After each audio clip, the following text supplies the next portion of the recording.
Hello and welcome friends, मैं हूं आकाश कोटनाला। आप देख रहे हैं yoga and Ayurveda science YouTube channel. दोस्तों, आज का जो ये लेक्चर है हर बार की तरह फिर से आप सभी के लिए काफ़ी यूजफुल होने वाला है। आज हम यहाँ पर योग दर्शन के अंतर्गत अर्थात पातंजल योग सूत्र के अंतर्गत ईश्वर के बारे में चर्चा करने वाले हैं।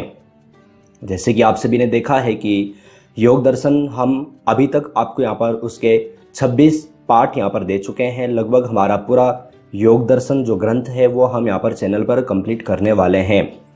सारे लेक्चर आपको चैनल पर मिल चुके हैं। साथ ही साथ योग दर्शन हो, चाहे फिर अन्य जितने भी आस्तिक और नास्तिक दर्शन हैं, चाहे फिर उपनिषद हैं, चाहे फिर योग का कोई भी ग्रंथ हो, सभी से संबंधित आपको चैनल पर लगभग 400 प्लस वीडियोस मिल चुकी हैं, जिनमें कि आप काफ़ी कुछ नया सीख सकते हैं अगर जो आप किसी भी एग्जाम की तैयारी कर रहे हैं। तो यहाँ पर हम आज फिर से यहाँ पर योग दर्शन के बारे में यहाँ पर चर्चा करने वाले हैं। साथ ही साथ जो छात्र पहली बार चैनल पर जुड़े हैं उनको बता दें कि अगर जो आपने अभी तक चैनल को सब्सक्राइब नहीं किया है तो इसी प्रकार से नए नए अपडेट्स, नई नई लेक्चर वीडियोस देखने के लिए आप चैनल को सब्सक्राइब कर सकते हैं, चैनल से जुड़ सकते हैं। साथ ही साथ अगर जो आपको ये लेक्चर पसंद आएगा तो लाइक जरूर कीजिएगा। यहाँ पर हम ईश्वर के बारे में चर्चा करने वाले हैं। तो यहाँ पर सर्वप्रथम हम यहाँ पर देख लेते हैं योग सूत्र में वर्णित ईश्वर के लक्षण की व्याख्या। अगर जो हमें किसी के भी बारे में अगर जो हमें जानना है, हम यहाँ पर ईश्वर के बारे में जानने वाले हैं, लेकिन व्यवहार में भी अगर जो हमें किसी के बारे में अगर जो जानना है, उसके बारे में अगर जो हमें ज़्यादा परिचय अगर जो प्राप्त करना है, अगर जो हमें उसके लक्षण अगर जो मालूम पड़ जाते हैं तो हम उसके बारे में सब कुछ जान लेते हैं। क्योंकि किसी के भी लक्षणों के माध्यम से ही हमें उसका पूरा का पूरा परिचय हमें प्राप्त हो जाता है। तो यहाँ पर हम जो ईश्वर है, ईश्वर के ही लक्षणों के बारे में यहाँ पर जानेंगे। अगर जो हमें लक्षण की प्राप्ति यहाँ पर हो जाती है तो हमें जो ईश्वर है, ईश्वर का यहाँ पर पूर्ण ज्ञान अर्थात उसके बारे में उनका जो पूरा जो परिचय है वो हमें यहाँ पर प्राप्त हो जाएगा। जैसे कि मैंने आपको पहले भी बताया था, जब हमने चर्चा की थी कि जो आस्तिक और नास्तिक दर्शन है, जब हमने वहाँ पर चर्चा की थी तो वहाँ पर मैंने आपको बताया था कि योग दर्शन एक ऐसा दर्शन है जो कि वेदों को तो मानता ही है, साथ ही साथ ईश्वर को भी मानता है। आस्तिक और नास्तिक के बारे में हम पहले भी चर्चा कर चुके हैं, जिसके बारे में अगर जो आप अधिक जानना चाहते हैं तो आप चैनल पर जा करके उन वीडियोज़ को देख सकते हैं। तो यहाँ पर मैंने आपको पहले ही कहा था कि जो योग दर्शन है वो पूर्ण रूप से आस्तिक दर्शन की श्रेणी में आता है। तो ये ईश्वर को भी मानता है। यहाँ पर जैसे कि आप सांख्य में देखते हैं, वहाँ पर 25 तत्वों के बारे में चर्चा की है, जो कि हम चैनल पर आपको दे चुके हैं। सांख्य दर्शन भी हमारा वहाँ पर कंप्लीट होने वाला है, पूरा सांख्य दर्शन आपको चैनल पर दे दिया जाएगा। तो वहाँ पर हमने जैसे कि कहा था कि वहाँ पर सिर्फ 25 ही तत्व हैं, लेकिन उसी के साथ साथ जो चलने वाला जो दूसरा जो दर्शन है वह है योग दर्शन। अब योग दर्शन में एक तत्व और अधिक माना गया है, वह है 26वां, अर्थात वह है ईश्वर, जिसको कि कहा गया है पुरुष विशेष ईश्वरः। तो यहाँ पर हमें जो 26वां जो तत्व है उसी को यहाँ पर जानना है, अर्थात ईश्वर के बारे में यहाँ पर जानना है। आप चाहे योग से यूजीसी नेट या फिर एमए या फिर डिप्लोमा की तैयारी कर रहे हैं तो आपको मालूम होगा कि इस प्रकार से प्रश्न आपको पूछे ही जाते हैं। यूजीसी नेट के ओल्ड क्वेश्चन पेपर भी हम चैनल पर आपको सॉल्व करके दे चुके हैं, आप चैनल पर जाकर के उनको भी देख सकते हैं। तो हम यहाँ पर ईश्वर के लक्षण को हम यहाँ पर जानने वाले हैं। तो यहाँ पर आप देखेंगे कि जब हम पातंजल योग सूत्र का प्रथम पाद अर्थात जो समाधि पाद है, जब हम उसका 24 नंबर का सूत्र हम जब पढ़ते हैं तो वहाँ पर हमें एक सूत्र पढ़ने को मिलता है, वह है क्लेश कर्म विपाकाशयेर परामृष्ट पुरुष विशेष ईश्वरः। सूत्र में फिर से रिपीट कर देता हूँ, ध्यान दें। क्लेश कर्म विपाकाशयेर परामृष्ट पुरुष विशेष ईश्वरः। अब यहाँ पर 3-4 चीजें हैं जो कि आपको यहाँ पर जानना है। अगर जो आप इसको जान लेते हैं तो हम ईश्वर के बारे में कुछ अधिक जान यहाँ पर पाएंगे। यहाँ पर इन्होंने क्या कहा है कि क्लेश कर्म विपाक और आशय रपरामृष्ट, इनसे दूर, इनसे अपर, रपर अर्थात अपर, इनसे भिन्न, इनसे दूर, पुरुष विशेष ईश्वरः, जो इनसे दूर है। किनसे? क्लेश कर्म विपाक और आशय, इनसे जो अपर है वह क्या है? पुरुष विशेष ईश्वरः, वह पुरुषों में विशेष माना जाता है, अर्थात वह क्या है? ईश्वर है। ध्यान दें कि यहां पर ईश्वर, यहां पर कहा है कि पुरुष विशेष, तो यहां पर पुरुष का तात्पर्य क्या है? पुरुष का तात्पर्य यहां पर स्त्री और पुरुष से संबंध नहीं है कि जो ईश्वर है वो स्त्रियों को छोड़ करके पुरुषों में सबसे उत्तम है। यहाँ पर पुरुष का तात्पर्य स्त्री पुरुष से संबंध नहीं है। मैं बार बार आपको चैनल पर बताता हूँ, पुरानी वीडियोज़ में भी मैंने आपको बताया है कि जब हम ग्रंथों में जब हम पुरुष के बारे में पढ़ते हैं तो कुछ लोगों के मन में सिर्फ यही भावना आती होगी कि यहाँ पर स्त्री और पुरुष के बारे में जो व्यवहार में जो चर्चा करते हैं उस पुरुष के बारे में कह रहे हैं। लेकिन पुरुष का तात्पर्य शास्त्रों में इस प्रकार से नहीं है। पुरुष का तात्पर्य पुरुषः अर्थात पूर्व में रहने वाला, शरीर में रहने वाला, तो कोई भी हो सकता है, चाहे वो स्त्री हो चाहे पुरुष हो। तो ये आपको यहाँ पर जानना है। अब इसका जो भावार्थ अर्थात जो तात्पर्य है वो भी मैं आपको यहाँ पर बता देता हूँ। जैसे कि आप यहाँ पर देखेंगे, यहाँ पर है क्लेश, कर्म, विपाक और आशय। इन चारों से जो संबंधित नहीं है, ध्यान देना है। किन किन से? क्लेश, कर्म, विपाक और आशय। इन चारों से जो संबंधित नहीं है तथा जो समस्त पुरुषों से उत्तम है या फिर समस्त पुरुषों में उत्तम है, वही क्या है? ईश्वर है। आपको यहाँ पर ध्यान पूर्वक यहाँ पर देखना है। मैं आसान भाषा से आपको यहाँ पर समझाने का यहाँ पर प्रयास करूंगा, इसीलिए मैं सिर्फ मैं हिंदी वर्ड ही यहाँ पर यूज करता हूँ। न मैं ज़्यादा संस्कृत यहाँ पर लेता हूँ, ना ही मैं यहाँ पर इंग्लिश के वर्ड यहाँ पर लेता हूँ, और ना ही मैं गुजराती इत्यादि के वर्ड यहाँ पर लेता हूँ। मैं साफ हिंदी भाषा में यहाँ पर समझाने का प्रयास करता हूँ जो कि हर किसी को समझ में आ जाए। तो यहाँ पर आपको ध्यान देना है, क्लेश, कर्म, विपाक और आशय, ये चार चीजें हैं। क्लेश के बारे में हम चैनल पर पहले ही चर्चा कर चुके हैं, जो कि पंच क्लेश मैंने आपको बताए हैं। कर्म के बारे में भी चर्चा कर चुके हैं। देखो, आपको ध्यान में क्या रखना है कि ऐसा कहा गया है, महर्षि पतंजलि ने कहा है कि ईश्वर कौन है।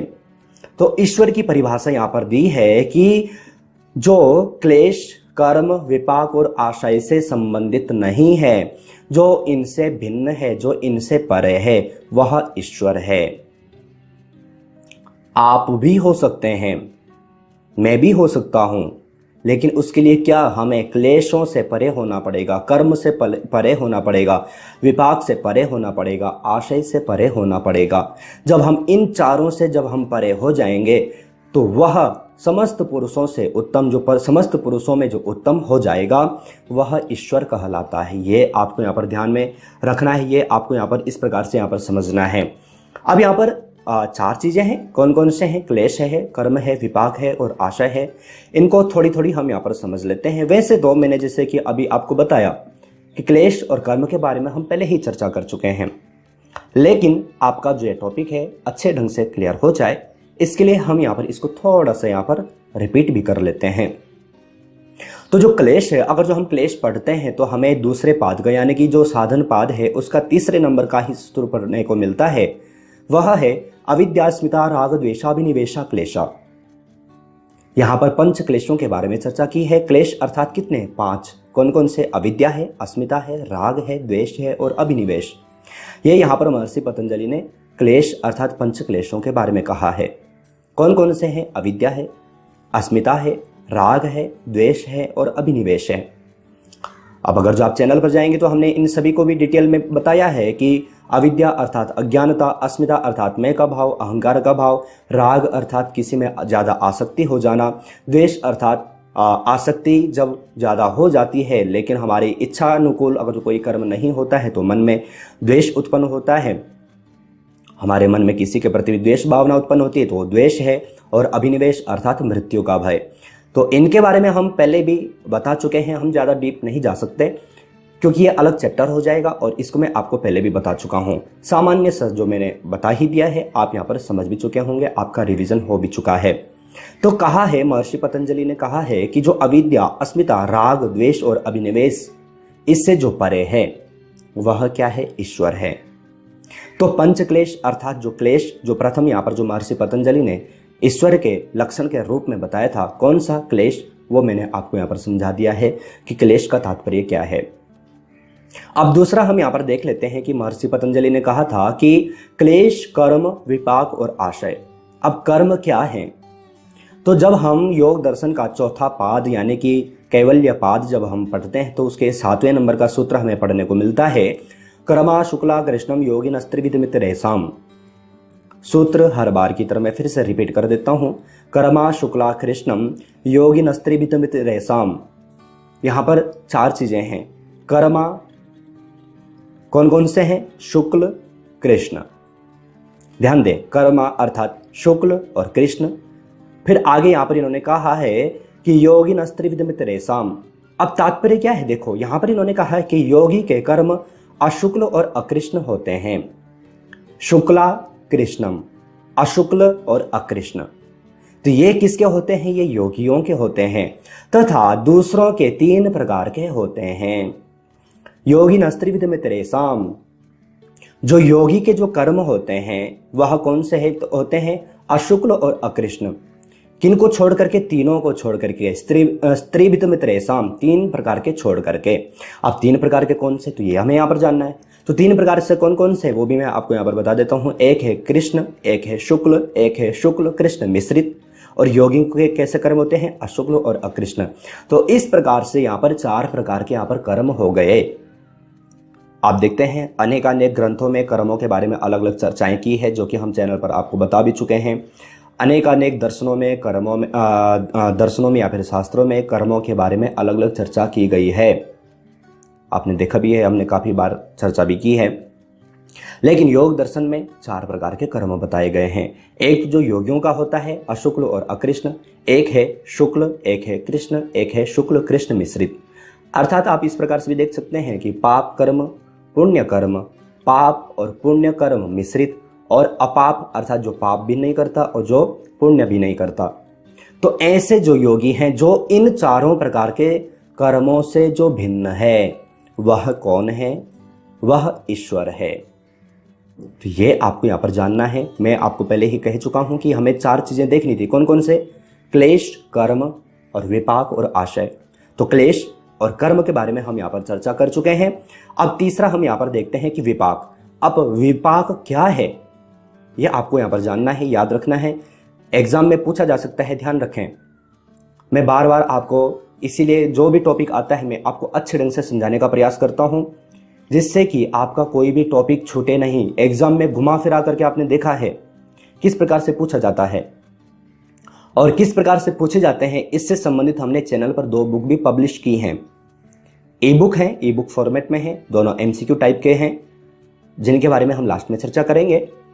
तो यहां पर जो विपाक है, विपाक का तात्पर्य क्या है? विपाक किसे कहते हैं? तो विपाक का तात्पर्य होता है कि कर्म के फल का नाम ही विपाक कहा जाता है। जो कोई कर्म अगर जो हम करते हैं, देखो जो अशुक्ल और अकृष्ण है इसका तो कोई भी फल प्राप्त नहीं होता है। लेकिन जो 3 प्रकार के कर्म होते हैं, कौन कौन से? शुक्ल कर्म अर्थात पुण्य कर्म, पाप कर्म अर्थात जिनको कि हम कृष्ण कर्म कहते हैं, और तीसरा है पुण्य और पाप कर्म मिश्रित। तो इन तीनों प्रकार के कर्मों का हमें फल प्राप्त होता है। अगर जो हमने पुण्य कर्म किया है तो हमें अच्छा फल प्राप्त होता है, पाप कर्म किया है तो बुरे फल हमें प्राप्त होते हैं, मिश्रित किया है तो मिश्रित फल प्राप्त होता है। अब जब तक हम ये कर्म करते रहेंगे तो तब तक हमें विपाक, उनका फल प्राप्त होता ही रहेगा।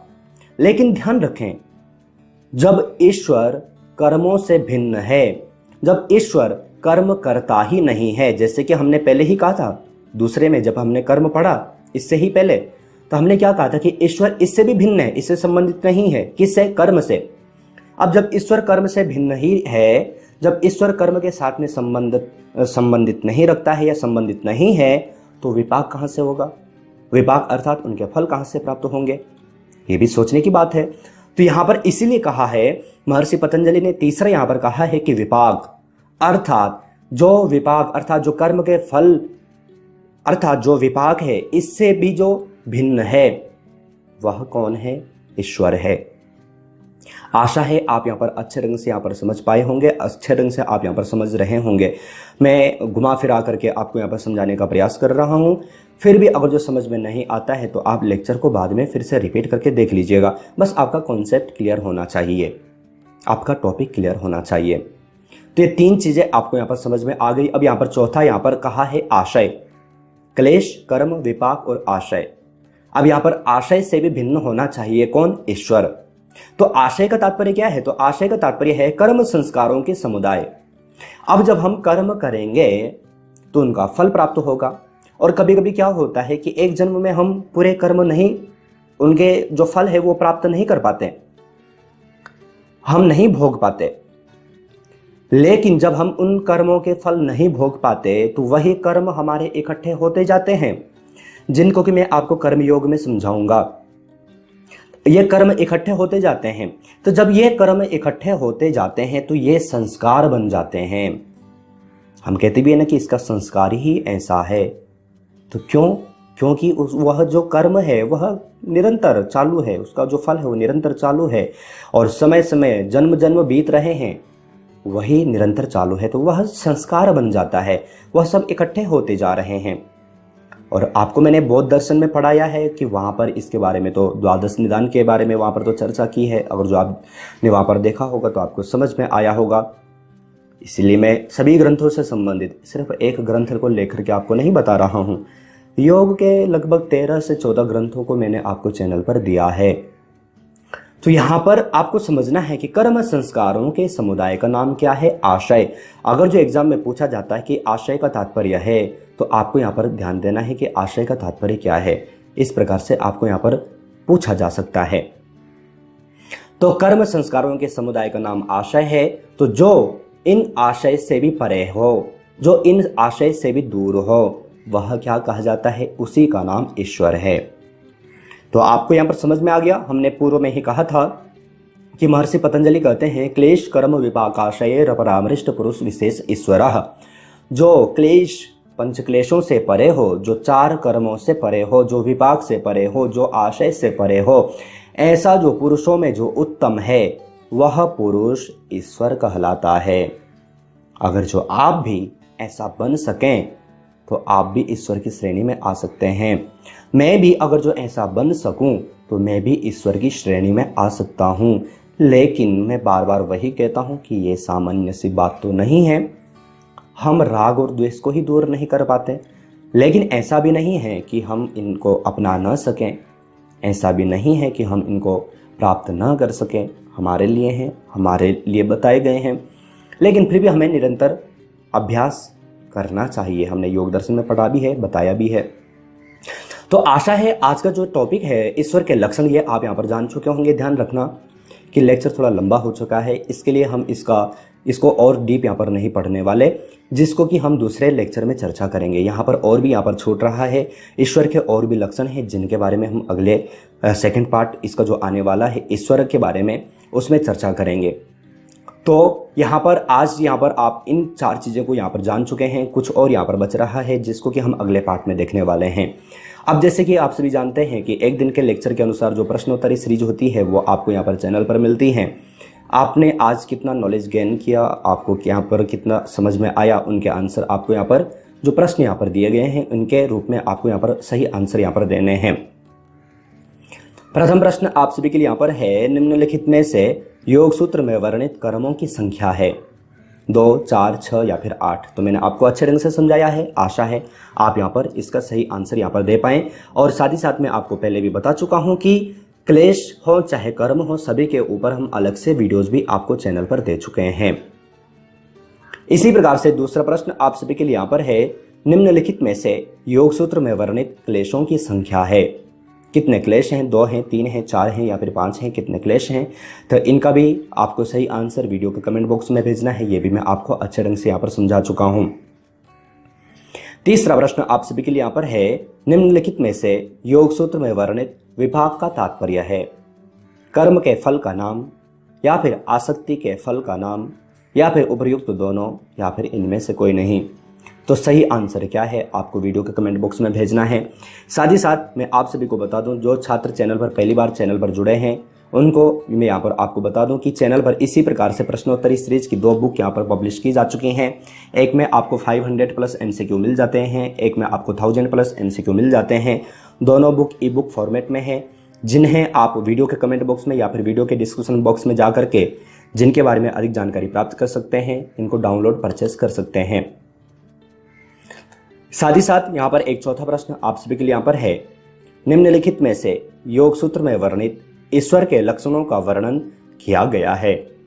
समाधि पाद में, साधन पाद में, विभूति पाद में या फिर कैवल्य पाद में। तो कौन से पाद में चर्चा की गई है मैंने आपको बताया भी था। आशा है आप इसका भी सही आंसर वीडियो के कमेंट बॉक्स में भेज पाएंगे। तो आज हमने यहाँ पर ईश्वर के लक्षण के बारे में यहाँ पर चर्चा की है। आशा है आप यहाँ पर समझ पाए होंगे और आशा है आपका जो कॉन्सेप्ट है यहाँ पर इतना यहाँ पर क्लियर हो पाएगा। इसके कुछ और भी यहाँ पर बच रहे हैं जिनके बारे में हम अगले लेक्चर में चर्चा करेंगे। लेकिन साथ ही साथ आप सभी को बता दें कि चैनल को अगर जो आपने सब्सक्राइब नहीं किया है और इसी प्रकार से नए नए लेक्चर वीडियोस देखना चाहते हैं तो आप चैनल को जरूर सब्सक्राइब कर लें, नहीं तो फिर वीडियोस मिस हो सकती हैं। और साथ ही साथ जो छात्र चैनल पर तैयारी करना चाहते हैं किसी एक खास एग्जाम की, तो उनको बता दें कि आप अगर जो चैनल पर मेंबरशिप लेना चाहते हैं तो जैसे ही आप चैनल पर ज्वाइन बटन पर क्लिक करेंगे तो आपको यहाँ पर 3 प्लान यहाँ पर आपको नजर आ जाते हैं। आप चैनल पर कोई भी वीडियो हफ्ते भर अपलोड होने से पहले भी देख सकते हैं। तो ये खास प्लान आपके लिए यहाँ पर है। अगर जो आप इच्छुक हैं तो आप इनको देख भी सकते हैं, यूज में ला सकते हैं। आशा है आज का टॉपिक, आज का लेक्चर आप सभी के लिए काफ़ी यूजफुल रहा होगा। आप काफ़ी कुछ यहाँ पर नया सीख पाए होंगे। इसी प्रकार से नए लेक्चर नए टॉपिक के साथ में आप सभी से फिर से मुलाकात होगी। लेकिन तब तक आप अपना और अपनी फैमिली का बहुत ख्याल रखिएगा। बाय।